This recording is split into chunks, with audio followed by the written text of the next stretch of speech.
Tonight, Prime Minister offers condolences to the government and people of South Africa. Media reminded of their role in a democratic setting.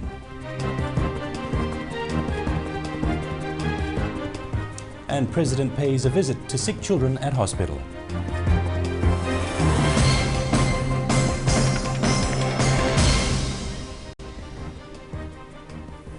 Good evening. Prime Minister Commodore Vorengi Bainimarama has sent the nation's condolences to the government and the people of South Africa on the death of Nelson Mandela. In his message to South African President Jacob Zuma, Commodore Bainimarama says, quote, "Every Fijian joins me in being deeply saddened by the death of Nelson Mandela. It is not only a great loss for the South African people. Madiba touched the lives of billions around the world, including every Pacific Islander. We keenly feel his passing and convey our profound regret and condolences to the government and people of South Africa," unquote. Bainimarama adds that Mandela will be remembered by Fijians for the way in which he reconciled with former enemies, uniting all South Africans, and how he had set the nation on a different path. Mandela's humanity, dignity and bearing are qualities Bainimarama says are deeply valued in Fijian society and which made the former president a revered figure in Fiji. Bainimarama says Nelson Mandela was genuinely loved and that Fiji will never forget him. Journalists have been reminded to be more responsible in the work that they do. The Prime Minister says that the media can play a critical role in a constitutional democracy, as long as they report in a balanced and professional manner as stipulated in the Media Industry Development Decree. Playing a crucial role in building a better tomorrow.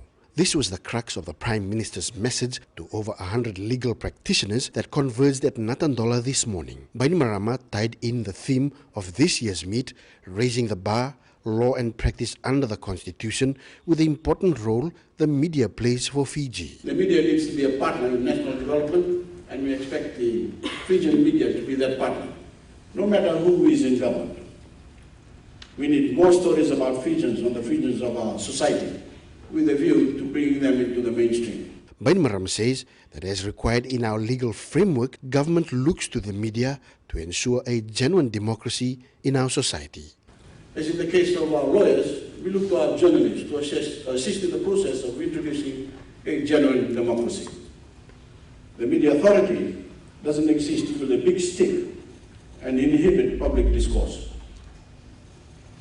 It exists to remind the media of its ultimate obligations to report with scrupulous fairness and balance in the interest of every Fijian. The Prime Minister said the notion in the past that the work of the media had somewhat been hindered by the state is untrue, adding the same laws that govern the Fiji media had been exercised by some of the world's greatest democracies. People saw the contempt proceedings against the Fiji Times as a means to muzzle the media. But of course, that is not the case, because contempt cases have been brought against the media in other so-called liberal democracies. The rules governing contempt are based on British common law, which is precisely the law under which media outlets like the Fiji Times had judicial decisions made against them. He says that irrespective of who is in government, the media must be held accountable to report accurately, balanced and responsibly in highlighting the stories of Fijians into the mainstream. The need for fairness and balance doesn't preclude investigative reporting, and especially journalists holding public office holders more accountable. There are in fact unprecedented accountability provisions for public office holders in the new constitution. The Aegis Conference will discuss the role of the media in a constitutional democracy in detail in one of its sessions tomorrow morning. Madhyam Bulletin, Fiji One News. The government of Cook Islands hopes to re-engage with the Fijian government as we head towards elections next year. Cook Islands Prime Minister Henry Puna met with Prime Minister Commodore Vorengi Bainimarama during the 9th Conference on Nature Conservation in Suva this week. Puna says the Cook Islands is pleased with Fiji's progress towards general elections set for September next year. Considerable progress here towards the elections late next year. And as a matter of interest, we're also due to go to the polls at about the same time. So any sort of assistance Fiji has expect from the Cook Islands, since Fiji will be heading the polls after 8 years? Well, I thought that, re-engaging at the diplomatic level is the first step. It's a very important step, just to reassure Fiji that Cook Islands is a friend and we're standing by. PM, anything else you want to say from your side? No, I just want to say thank you to the government and the people of Fiji. Puna says engaging with Fiji at the political level would be the first step towards rekindling the relationship between the two countries. Just to reassure Fiji that Cook Islands is a friend and we're standing by. No clear indication has yet been given as to when the construction of the casino in Denarau will commence. Casino developers 100 Sands has been paying government a $100,000 US dollar penalty each month since October and will continue until the completion of the project. And while they have given government a show cause for the delay, Attorney General Ayaz Syed Qayyum says government is not satisfied with these grounds. It's a certain set of forward directions they want to engage in. We weren't necessarily happy about it. We just asked for some clarification and we hope to get it next week. Children admitted at the Colonial War Memorial Hospital were pleasantly surprised this morning following a visit from the President Ratuepeli Nailatikau. The visit was organized by the International School in Suva and certainly brightened up these children's morning. Ratuepeli Nailatikau also distributed early Christmas presents for the children, some of whom will be spending Christmas at the hospital. We always go according to the beds, and there's 75 beds, so we prepare 75 goodie bags. The leftovers are kept in with the matron, and when a child comes in, they have received a goodie bag. This has become an annual event for the International School since 2006. Today's visit was just the start of the school's Share the Christmas Cheer with children around the country. Besides doing this, we have secondary students who come in. It's part of their community service. They come in to do some painting. They spend time with the children reading storybooks, and they also help donate towards the oncology unit. Still to come, Western Division begin preparations for 2014.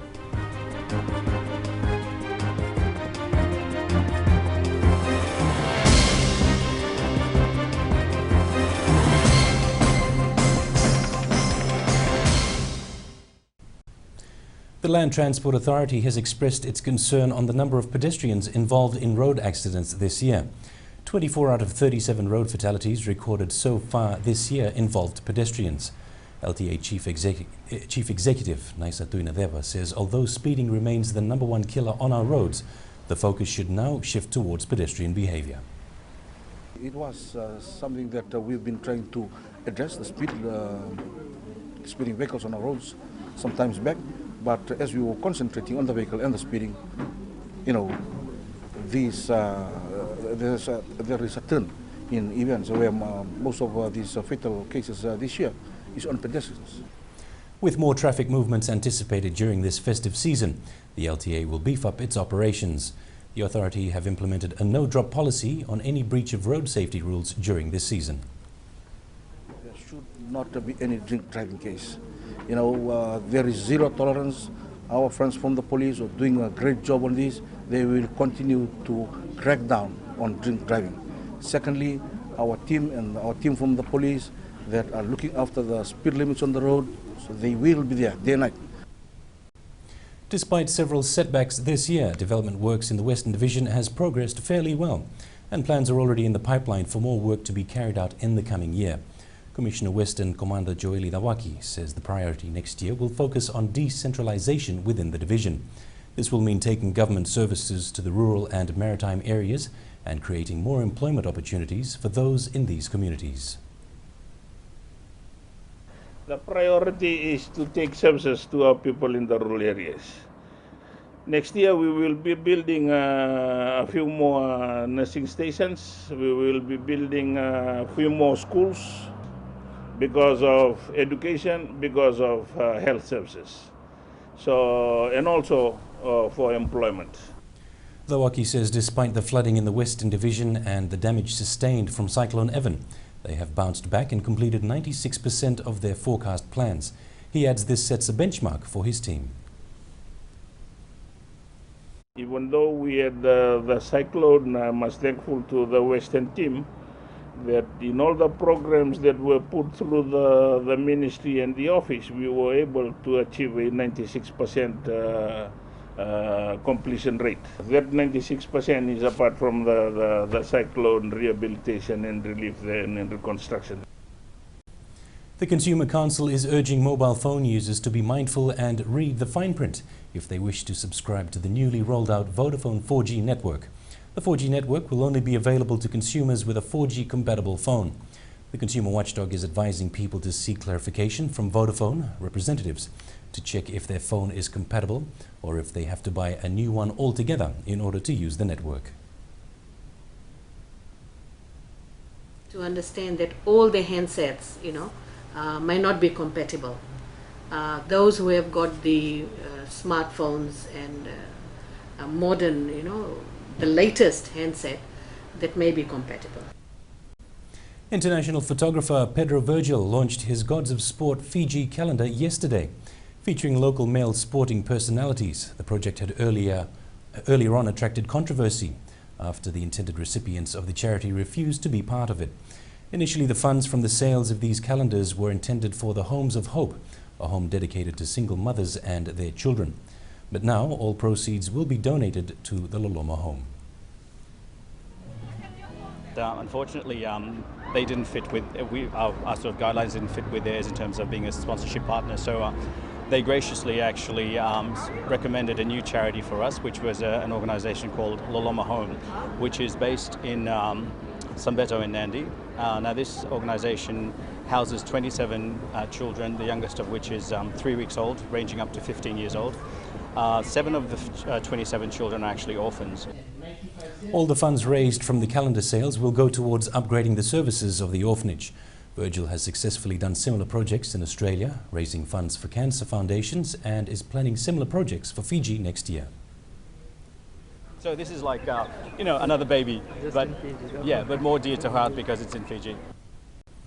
And turning overseas, as the world mourns one of the world's most revered and loved leaders, it is also time for reflection and remembrance. Tributes are still pouring in for Nelson Mandela. The 95-year-old will be sorely missed, but will never be forgotten for what he gave his country and for the example he set for the entire world. CNN's Robin Kernow is outside his home in Johannesburg, where people continue to dance and sing in his honor. I'm Robin Kernow outside Nelson Mandela's home. Behind me you can see a crowd. They've been dancing and singing almost non-stop since the news came that the great man, the man who is considered the father of this nation, died late Thursday. People have been coming here to pay their respects, to lay flowers, to lay messages on the street outside his home. Candles have been lit on the sidewalk. But also what you hear is this constant singing, the chanting, a lament sometimes, songs of hope, songs of struggle, but you hear it over and over again. Nelson Mandela, Nelson Mandela, there's no one like you. Ahead in sports, World Rugby to honour Mandela at South Africa Sevens.